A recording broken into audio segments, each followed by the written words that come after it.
In January of 1990, 39-year-old Marlene Warren made her way across her sprawling backyard in Wellington, Florida.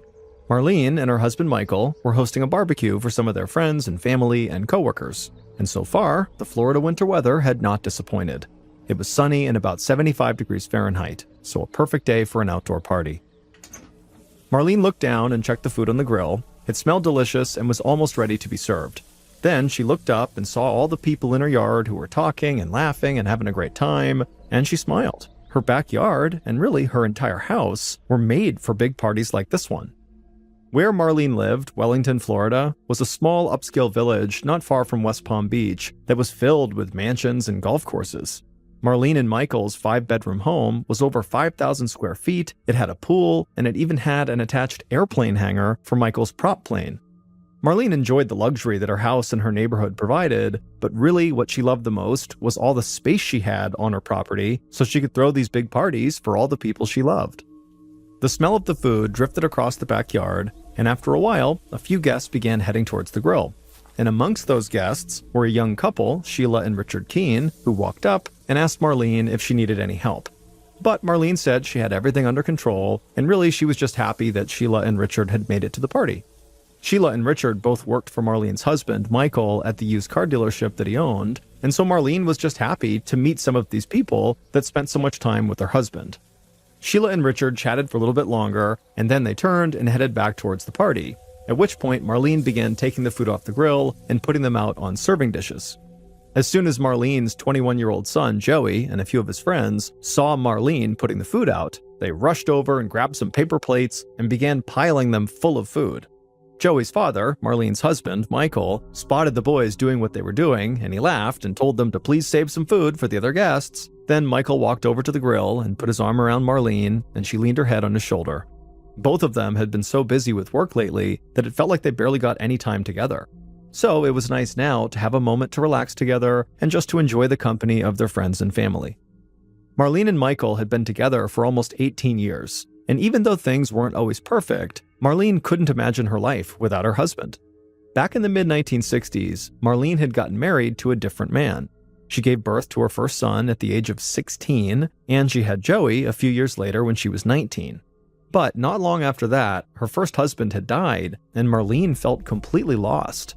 She was now a widow at just 20 years old, and she was trying to raise 2 young boys all on her own.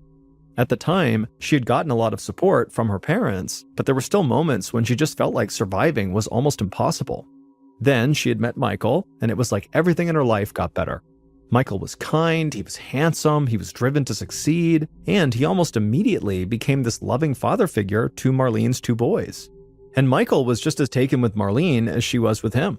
He thought she was absolutely stunning with her beautiful red hair and blue eyes, but more importantly, he thought of Marlene as being a really strong person who had managed to overcome this terrible tragedy, losing her first husband at such a young age. And so clearly Marlene was just this really mature person. And also, Michael really liked how driven Marlene was to succeed, just like he was. Marlene and Michael had gotten married in 1972, and they eventually moved to Florida. They started a real estate business that Marlene ran, and over the years, they'd come to own multiple rental properties. Michael had also opened up a used car dealership that specialized in selling and renting cars to people who struggled to get loans because of their credit. And ultimately, both the real estate and car business had taken off in ways that not even Marlene and Michael had seen coming. And so they ended up making millions and millions of dollars between them and then buying their beautiful home here in Wellington. In the backyard, Marlene and Michael stepped away from the grill and mingled with their guests. Marlene said she was glad people from different aspects of their life, friends, family, and work, all seemed to be getting along so well. Then Marlene and Michael split up to cover more ground and to see if any of their guests needed anything. A little while later, Marlene went back to the grill to cook more food, and her mother-in-law approached her. Marlene had a great relationship with Michael's mom, and they always had plenty to talk about, but her mother-in-law had a serious look on her face, so Marlene asked if everything was okay. Her mother-in-law leaned in, like she was about to tell Marlene some big secret. Then she just pointed toward some of Michael's employees, Sheila and Richard Keene, the 2 that Marlene had spoken to at the grill earlier, and in a quiet voice, she told Marlene to watch out for Sheila because she was young and pretty. Marlene understood that her mother-in-law was just trying to help. They both knew Michael could be a bit of a flirt, but Marlene wasn't too worried about anything like that. And so she ended up not really saying anything back to her mother-in-law after she made this comment. But inside, if she was going to worry about either of the Keens, it would not be Sheila, it would be Richard. Richard had a bit of a shady past. He'd faced weapons possession and drug charges with the police, and he worked for Michael as a repo man, which meant he took cars back from people when they were behind on payments. It was a difficult job, and a lot of people did not want to give up their cars, but Richard was known as a tough guy who people did not want to mess with. And so no matter how much people fought him, he would get them to give up their cars. Still, Marlene was not about to hold anybody's past against them. She knew Richard was one of Michael's hardest working employees, and the two men, Michael and Richard, really seemed to get along well, so if Marlene's husband trusted him, then she did too. The party lasted into the night, and by the time the final guests left, Marlene felt exhausted but really happy. The barbecue had clearly been a success. Inside the house, she and Michael sat down on the couch and put their feet up. Michael looked over at his wife and said, "Hey, pretty soon we're going to have to start thinking about our next party, your 40th birthday." Marlene laughed because her 40th birthday was still almost 5 months away, but Michael said it was never too early to start thinking about it. After all, turning 40 was kind of a big deal.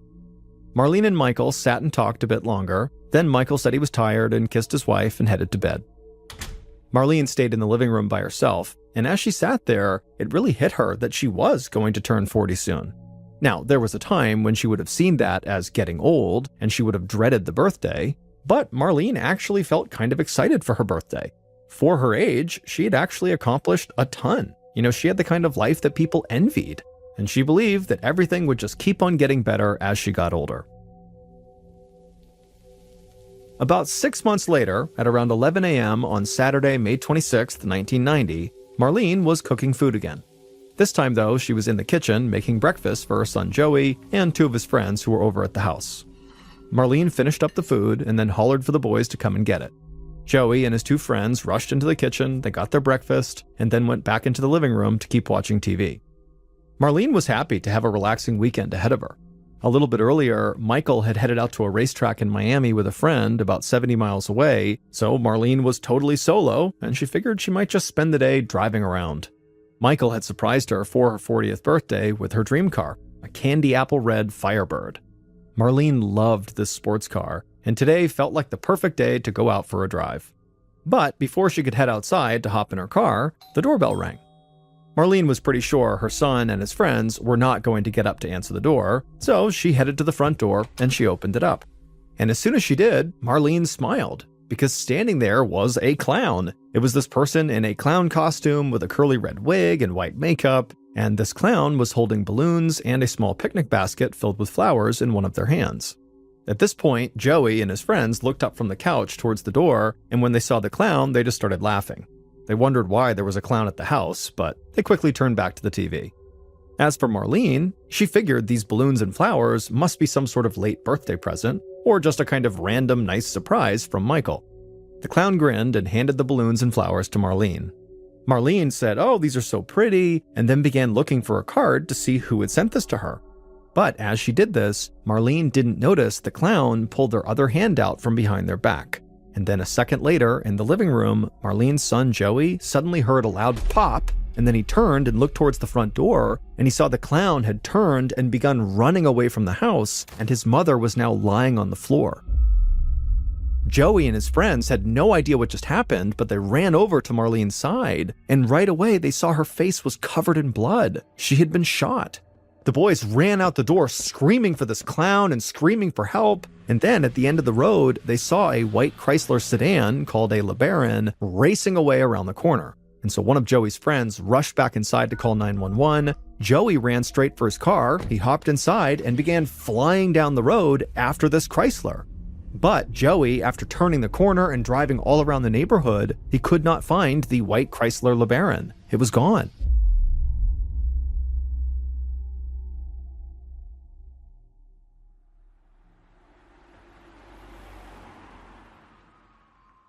Not long after the 911 call, Detective Michael Harrison of the Palm Beach County Sheriff's Department arrived outside of Marlene's house.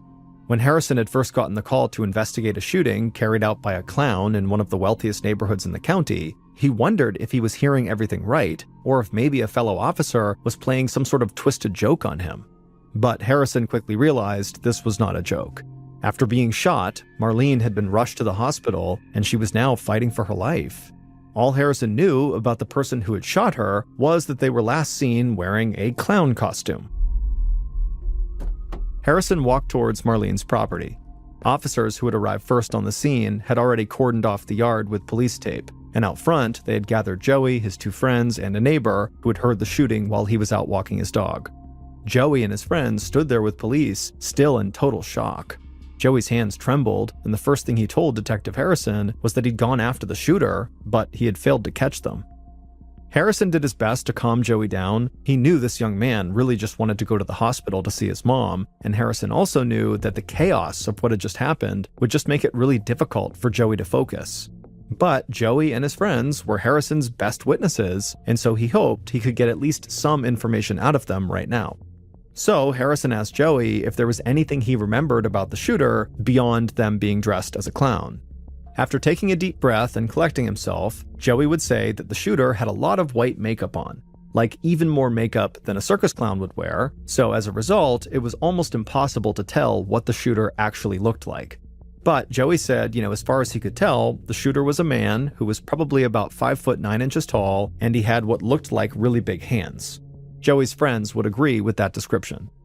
Detective Harrison said this was extremely helpful, and then he asked them if there was anything else they remembered. Joey just shook his head, and his friend said that was all they could think of. But then, Joey looked up at Harrison like something had just come back to him. He said there actually was one thing that really stood out, but he hadn't really thought about it at the time. Joey said when the clown came to the door, there was a part of his costume that seemed a bit off. Instead of wearing the typical oversized clown shoes, this clown was wearing black combat boots. This was an interesting piece of information, but it didn't really surprise Harrison. The detective figured the shooter had planned this whole shooting out, and they knew they would need to make a quick getaway, and trying to run back to their car in giant clown shoes would have been very difficult. Harrison thanked Joey and his friends for their help, and as they walked away, Harrison just could not imagine what Joey must have felt witnessing his mother get shot like that right in front of him. Harrison walked over to the neighbor who had been out walking his dog at the time of the shooting. The man would tell Harrison that he only heard a single gunshot. He also said he was sure the shooter had sped off in a white Chrysler LeBaron that didn't have a license plate. Harrison thanked the neighbor, and then he made one of the weirdest phone calls he'd ever made in his entire law enforcement career. He contacted the sheriff's department and asked them to issue a BOLO, which is a be on the lookout message to other law enforcement agencies and the general public. Harrison said the BOLO should let people know they were searching for a white Chrysler LeBaron that was being driven by a clown.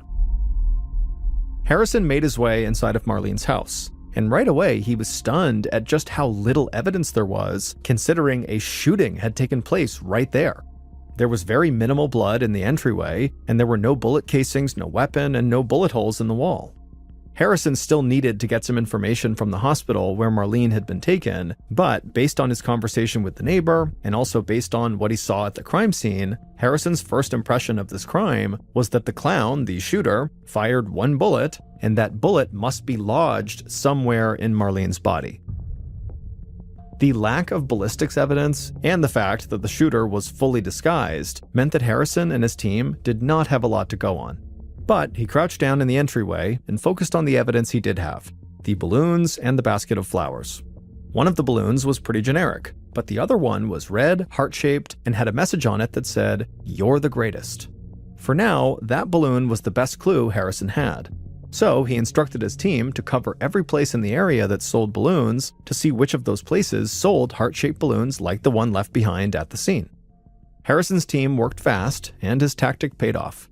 Later that day, he learned there was only one grocery store in town that sold that particular balloon.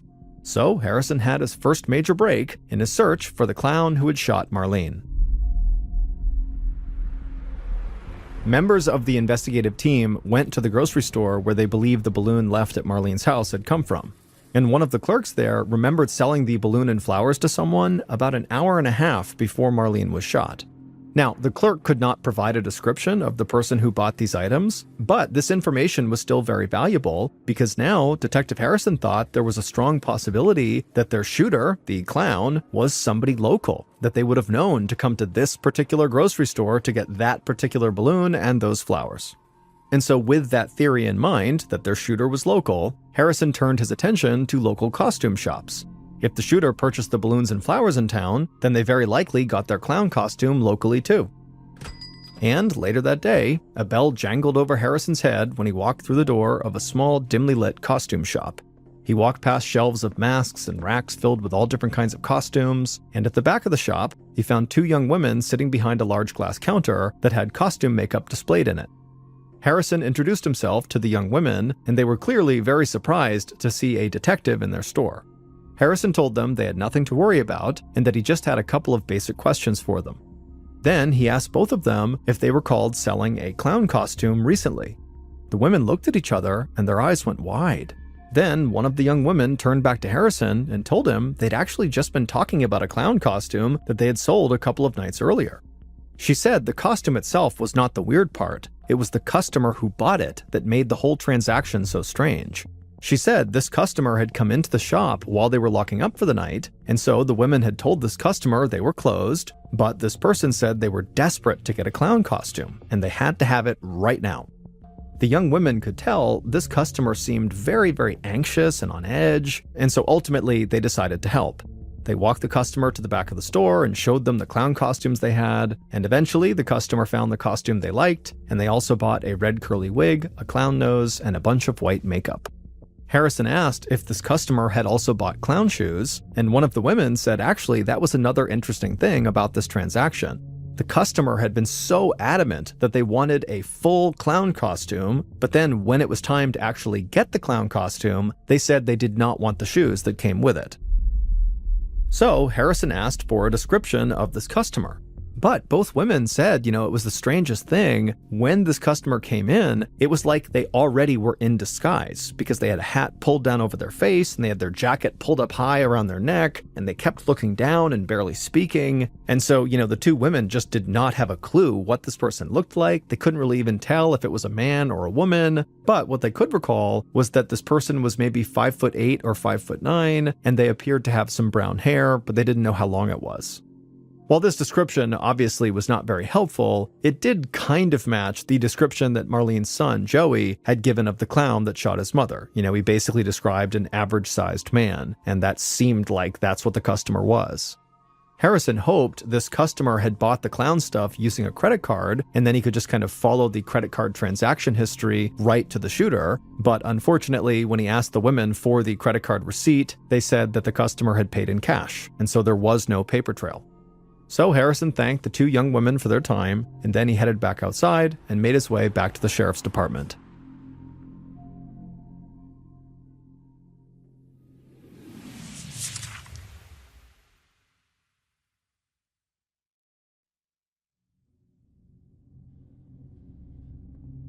The next day, so May 27, 1990, the day after the shooting, Detective Harrison led Marlene's husband, Michael, into a small office at the sheriff's station.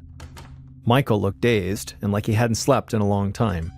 The day before, Michael had been halfway to Miami when he got a call on his car phone. That was how he had learned his wife had been shot. Michael had turned around immediately and sped to the hospital to be with Marlene, and he had stayed with Marlene the entire time until Harrison had asked him to come to the sheriff's station. Harrison sat down across from Michael.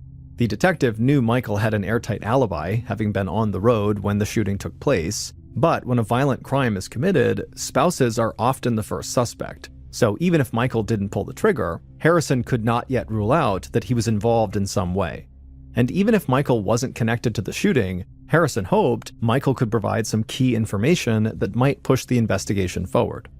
Harrison asked Michael if he had any idea who would want to hurt his wife, but Michael looked like he barely even heard the question. He just said he wished the shooter had gotten him instead of Marlene. He said she was such a good person and everybody loved her. Detective Harrison said he understood how hard this was for Michael, but he asked the question again. Did he know of anybody who might want to hurt his wife? Michael finally slumped over and he rubbed his eyes. He took a minute to either think or collect himself, and then he looked back up at Harrison. Michael said the only thing he could think of had to do with his and Marlene's real estate business. They had several rental properties, and periodically they would have to evict people from these properties. And because Marlene managed the real estate business, she was the one who handled these evictions. And people who get evicted don't like being evicted. There's lots of opportunity for conflict. So Michael thought it was possible that maybe an angry former tenant who had been evicted by Marlene had attacked Marlene to get some kind of revenge on her for getting kicked out of their apartment. That made sense to Harrison, and so he made a note to have his team look into all the people Marlene had evicted over the years. Then he asked Michael if he and his wife had been fighting recently or if their marriage was strained in any way. Michael said he would do anything for his wife, and vice versa. He said sure, they argued like any married couple did, but it was usually just over small stuff, and they always made up, and they loved each other. Then Michael told Harrison that what he really wanted right now was just to be back at the hospital with his wife. Harrison nodded and thanked Michael for coming to the station, and then let him leave to go back to his wife. Later that day, members of Harrison's team started tracking down the names and locations of the people who Marlene had evicted, and who might, because of that eviction, have a grudge against her. And Detective Harrison reached out to Marlene's friends and family to see if they might know something that Michael was unaware of or forgot to mention. And in doing that, Harrison got one piece of information that completely threw him for a loop. Apparently, Marlene loved clowns. Marlene's parents told Harrison that when Marlene was little, she had clown decorations all over her room and she was always drawing pictures of clowns, and they said this love of clowns did not go away when Marlene got older. She would still get very excited if she saw a clown or if she heard the circus was in town. And so Detective Harrison still thought looking into disgruntled former tenants made a lot of sense, but this new information sparked a different idea about the case for him. Had someone who knew Marlene really well tried to kill her dressed up as the one thing that she loved? Who would do that? It's so dark and twisted. The following day, so May 28th, 2 days after the shooting, Marlene's family made the heartbreaking decision to take Marlene off of life support, and so Marlene passed away in the hospital. It was Memorial Day, and Marlene's son, Joey, knew it was the kind of holiday that his mom would have loved to celebrate by hosting another big backyard barbecue for her friends and family. Joey had held on to hope that his mom would survive this ordeal, but now that she was gone, Joey just felt lost.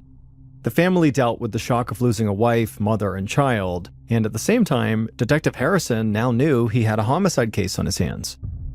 But at least he felt like he had a few decent leads. For example, his team was able to locate all the people Marlene had evicted, so Harrison pursued the idea that this could have been a grudge killing.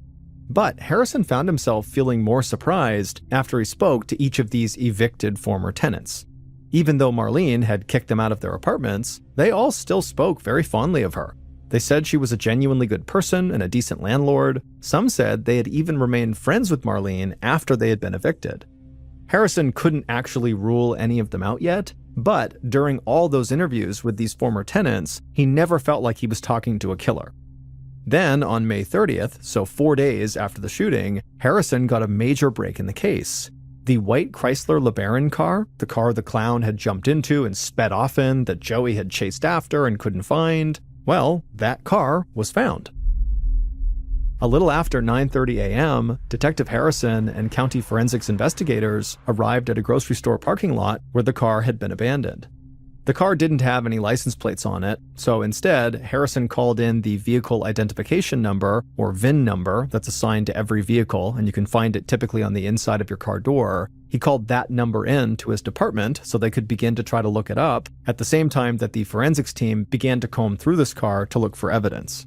And at some point, one of the forensics investigators who was in the driver's side of the car called out to Harrison, and so Harrison walked over to the driver's door, and the investigator pointed out red fibers on the door, and then showed Harrison that more of those same red fibers had been found in the driver's seat. They would need to run tests to confirm this, but everybody at the scene felt confident those red fibers must have come from the red clown wig the shooter was seen wearing. The forensics investigators continued their sweep of the car, and they would also find 2 strands of brown hair. They bagged the red fibers and brown hair as evidence, and then prepared them to be sent off to an FBI crime lab to be analyzed. At the time, DNA testing was still in its early days, and so hair analysis was also very limited. The FBI had greater testing capabilities than the Palm Beach County Sheriff's Department, but Harrison knew there was still no guarantee that these hair samples would actually lead him anywhere. Still, they had a car that matched the description of the one that had been seen speeding away from the crime scene, and they had red fibers that could match the description of the red clown wig, and Harrison believed the shooter had brown hair based on the description he'd gotten from the two young women at the costume shop, and they had those brown hairs that were found in the car. So it seemed clear to Harrison that they had found the shooter's car, and he wouldn't have to wait for the FBI's test results to find a connection between that car and the victim.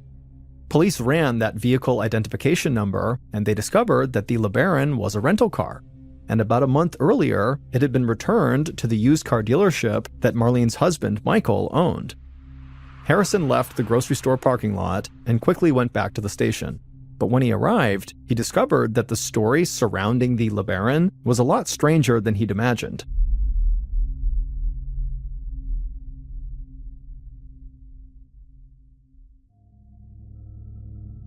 It would turn out the LeBaron had not originally been rented from Michael's company.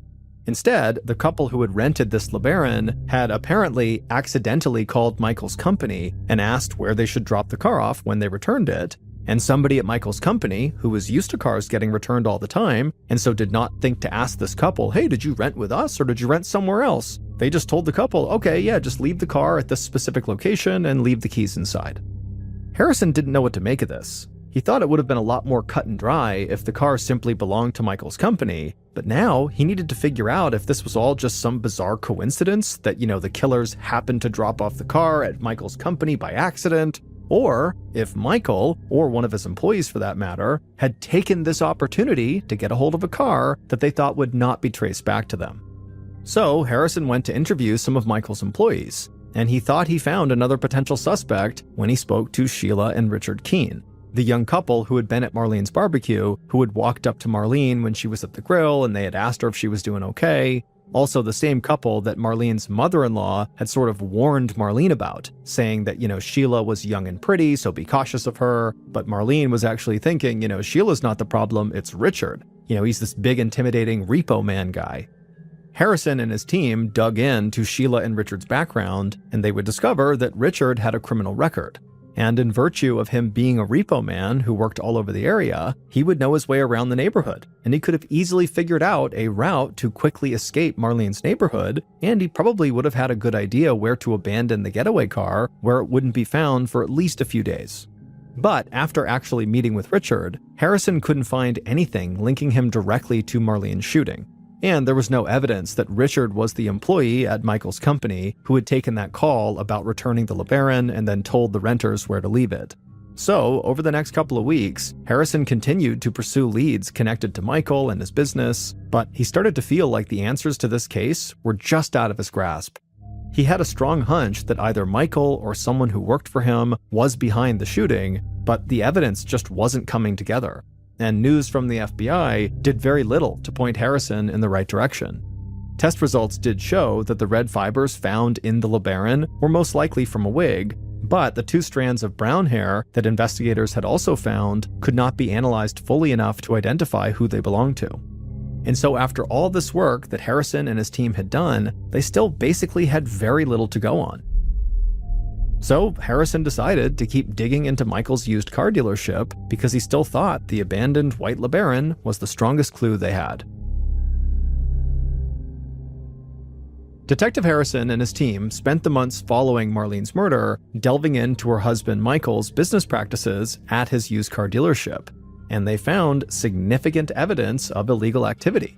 Now, it was nothing that tied Michael or any of his employees to Marlene's murder, but still there was way too much evidence of these other crimes for Harrison to just overlook. So on October 26, 1990, exactly 5 months after Marlene's murder, Michael was arrested on multiple charges including racketeering, auto theft, and filing false insurance claims. Michael's attorney argued that the only reason police made the arrest was because they were frustrated with their own inability to find Marlene's killer. Michael would eventually be sentenced to 4 years in prison, but during all that time, Detective Harrison did not get any closer to identifying the person who had murdered Marlene. Harrison had a strong hunch about who he thought had done it, but he didn't have the clear-cut evidence to back it up. And as more time went by, stories of the killer clown in the upscale Florida neighborhood seemed more like a strange urban legend than an active, actual homicide investigation. And eventually, the killer clown case went cold, and it would stay that way for decades. But 23 years after Marlene's murder, so in 2013, the Palm Beach County Sheriff's Department received a federal grant of $125,000. The grant money was to be used to help solve cold cases, and one of the very first cold cases the department reopened was Marlene's murder. The new investigators started by reviewing all of the evidence and putting the case back together piece by piece. They located and re-interviewed past suspects and witnesses, and they also tracked down Marlene's husband, Michael, who was now living in Tennessee with his new wife, a blonde woman named Debbie. But early on in the new investigation, police still could not find any evidence that pointed them in the right direction. But like Detective Harrison before them, the new investigative team could not shake the connection between Michael's used car dealership and the white Chrysler LeBaron that the clown had used as a getaway car. And they were convinced if they kept looking into that connection, they would eventually discover something that would pay off. It took a few more years, but they were right. Their method did finally pay off.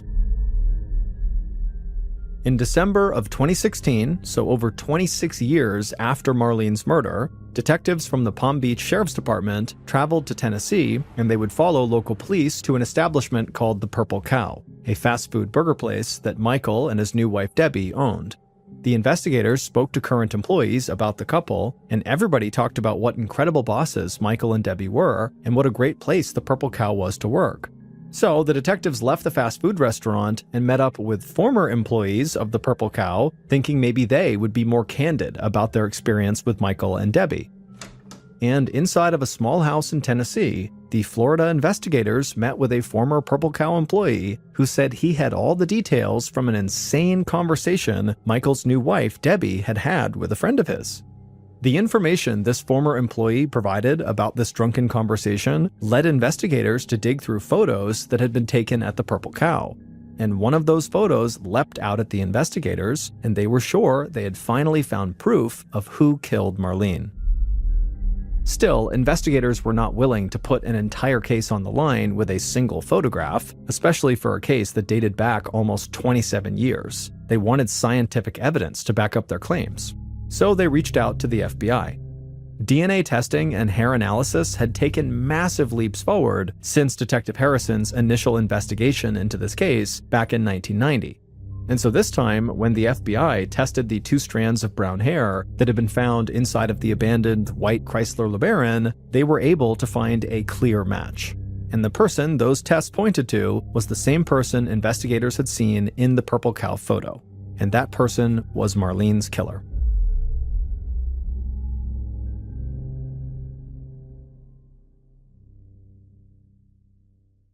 Based on those DNA tests, the infamous Purple Cow photo, and evidence collected across 27 years, here is a reconstruction of what investigators believe happened to Marlene Warren on the morning she was killed, May 26, 1990.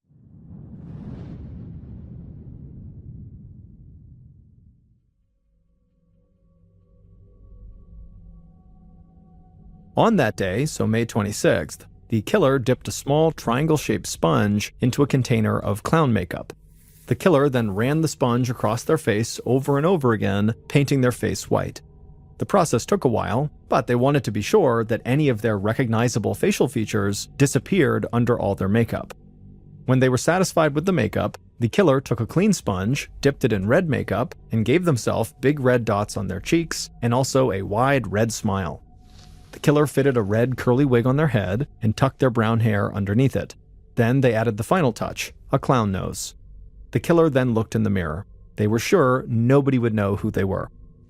Finally, they picked up 2 balloons and a basket of flowers off the floor, they grabbed their .38 caliber handgun off the makeup table, and they headed out the door. At around 11 a.m., the killer clown drove a white Chrysler LeBaron past the mansions in Marlene's neighborhood. The killer was nervous, but they told themselves they had the perfect disguise, so there was nothing to worry about.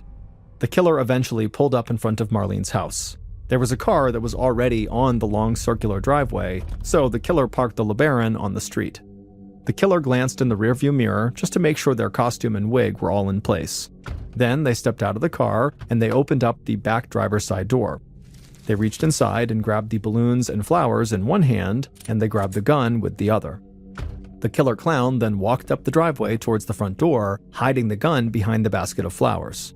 The clown stepped onto the porch and slipped their gun behind their back. Then they took a deep breath and rang the doorbell. A moment later, the door opened, and the killer clown saw Marlene standing there. The killer gave a huge clown smile and handed Marlene the flowers and balloons. Marlene beamed and said, "Oh, how pretty," and then began looking through the flowers for a card to see who sent it. And it was at this point that the killer clown quickly swung their arm out from behind their back. They raised their gun up, aimed it at Marlene's head, and fired. The bullet tore through Marlene's head, and she crumpled to the floor. Screams came from inside the house, and the killer turned and ran back towards their Chrysler. Once they were inside, they hit the gas and sped off. But not long after that, they heard a car racing down the street behind them. The killer glanced in the rearview mirror and saw somebody was in pursuit. So the killer turned off Marlene's street and sped through the neighborhood and lost whoever was following them in the process. Once they were sure they were not being tailed anymore, the killer made their way across town and parked the LeBaron in a grocery store parking lot. Then they got into another car that they had stashed there and they drove off. Not long after that, the killer was back at home washing off all their makeup. The killer knew Marlene's husband, Michael, would get the news about his wife soon, and he would be very upset. But the killer just didn't worry too much about that.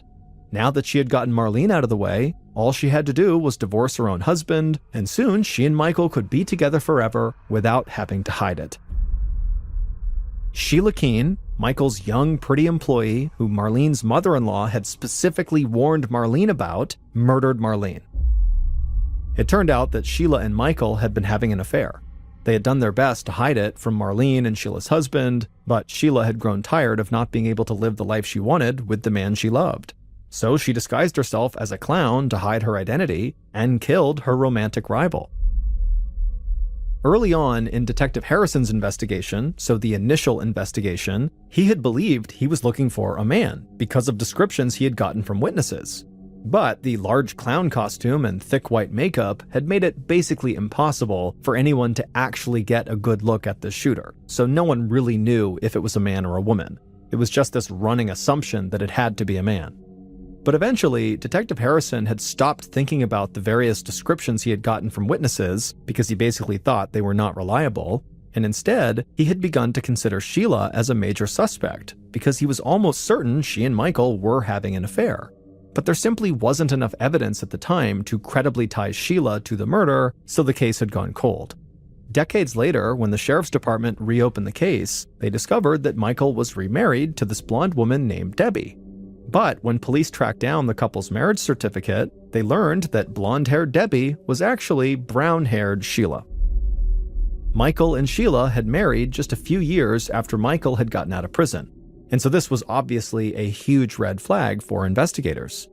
It took a while, but they eventually met with that former Purple Cow employee in Tennessee, and he would say that one night Sheila, who he knew as Debbie, had gotten totally drunk and told his friend that she had once dressed up as a clown and killed a woman in Florida.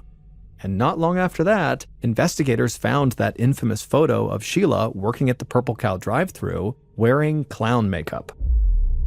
And so investigators were convinced Sheila had to be Marlene's killer, and soon the FBI confirmed that she was. They ran new tests on the brown hair that had been found in the Chrysler LeBaron, and they were able to match that hair to Sheila's hair.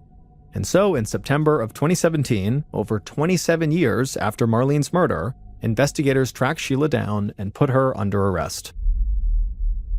In April of 2023, Sheila pleaded guilty to second-degree murder. She was sentenced to 12 years in prison, but she could get out as early as the summer of 2024. Some of the investigators involved still suspect that Michael must have played a role in this murder, but there was no evidence found that linked him to the crime, and so he was never charged. Michael also maintains that despite Sheila's plea deal, she is innocent and was wrongfully accused.